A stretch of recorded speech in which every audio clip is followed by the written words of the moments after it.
त्याच्यानंतर पोलरायझेशनवर सुद्धा क्वेश्चन्स असतात, हार्डली म्हणजे जास्त नाही पण थोडेफार तरी असतात. इथे ते इम्पॉर्टंट आहे तुमचा माल्युस लॉ इम्पॉर्टंट आहे, I is equals to I naught cos square theta. ठीक आहे, ब्रेव्हेस्टर लॉ इम्पॉर्टंट आहे. आता ब्रेव्हेस्टर लॉची कंडिशन माहिती आहे तुम्हाला, कधी कधी डायरेक्ट म्हणत नाहीत ब्रेव्हेस्टर लॉ आहे, मग तुम्ही ओळखणार कसं की मला या एक्झाम्पल मध्ये ब्रेव्हेस्टर लॉ यूज करायचा आहे. तर तिथं कळलं पाहिजे की एखादा रे माझा इन्सिडेंट होतोय बरोबर, ही नॉर्मल आहे, नंतर तो काय झाला, एक तर रिफ्लेक्ट होईल किंवा रिफ्रॅक्ट होईल, दोन्ही केस होणार आहेत बरोबर ना.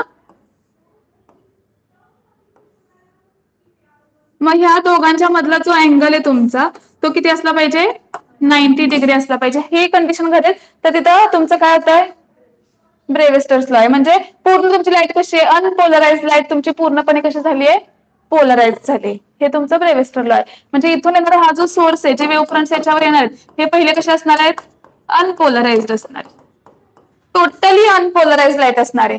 ते जेव्हा तुमच्या मीडियमवर पडेल आणि जेव्हा तुमचा रिफ्लेक्टेड आणि रिफ्रॅक्टेड रे दोघं मिळून 90चा अँगल करतील तेव्हा तुमची लाईट काय होणार आहे, टोटली पोलराइज्ड होणार. कळलं.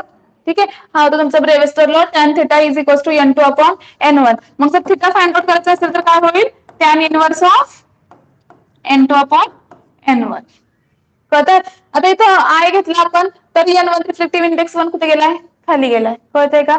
मग जर तुम्ही हे सॉल्व्ह केलं तर अँगल पण इनव्हर्सली प्रोपोर्शनल येईल थिटाला. समजलं. ठीक आहे, हा होता ब्रेव्हेस्टर लॉ. आणि polarisation confirm transverse wave nature, म्हणजे जे काय तुमचं ट्रान्सव्हर्स वेव्ह नेचर आहे ते पोलरायझेशन काय करतंय, कन्फर्म करतंय. ही सगळी सुरुवात हायजीन पासून झालेली आहे. ठीक आहे, आणि आता हा जो आहे मी तुमच्या समोर लिहिले I is equals to I naught cos square theta. आता हा काय आहे, कशासाठी वापरायचा, दोन पोलरायझर. सपोज मी एक पोलरायझर ठेवलेला आहे,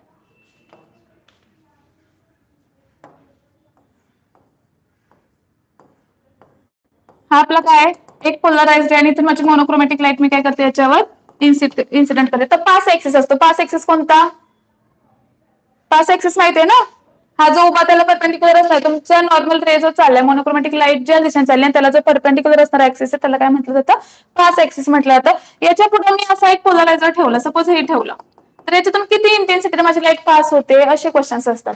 किंवा मग इथं ठेवलाय तर त्याच्या पुढे अजून एक ठेवला तर त्यांच्यातला अँगल किती, मग आपण अँगल चेंज करतोय. सपोज की आता ही स्लिट आहे बरोबर ना, याच्यातून लाईट माझी पास होते, हा माझा पोलरायझर आहे, याच्यातून लाईट बीम काय झाला पाजला. इथं छोटेसे नॉर्मल स्लिट असेल याच्यातून रेज काय होतील तुमचे बाहेर जातील. आता जर मी दुसरा ठेवला तर दुसरं काय होणार आहे, दुसऱ्याला मी असं केलं, कळतंय. मग इंटेन्सिटी जेवढी पोलराइज लाईट आहे तेवढीच पास होणार आहे, डिपेंड करतो की तुम्ही दुसरा पोलराइड कसा ठेवलाय. पण मी जर अँगल चेंज केला तर त्याच्या पण हाफ जाणार आहेत. कळतंय का. मग हे कसं फाइंड आउट करायचं, तर ही जी इंटेन्सिटी आपण फायनल फाइंड आउट करतो ती I is equals to I naught cos square theta ने करतो.